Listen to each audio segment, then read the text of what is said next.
الغربة يا حسين بتاخد السنين، بس الحضن اللي مستنيك هنا هو اللي هيرجعها.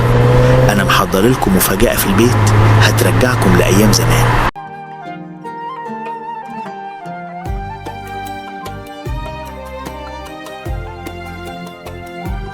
يا ماما، أنا مجهزة لنور بنت عمي حسين كل مجلات ميكي وسمير اللي عندي. تفتكري هي لسه بتعرف تقرأ عربي؟ دي جاية من كندا.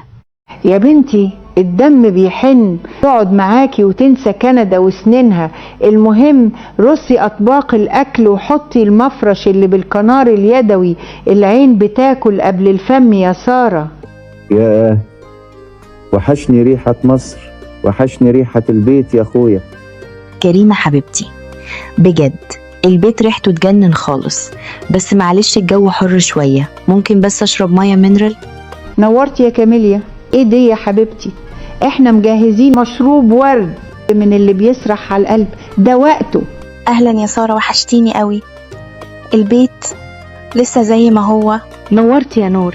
أنا محملة شوية شرايط كاسيت لعمرو دياب الجديدة وإيهاب توفيق، هتنبسطي قوي الأسبوعين دول.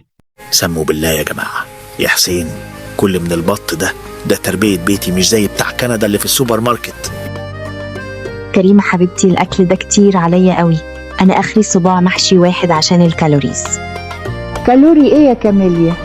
كلي واشبعي وبعدها اشربي كوباية شاي بالنعناع، وكل الكالوري ده هيطير في الهوا.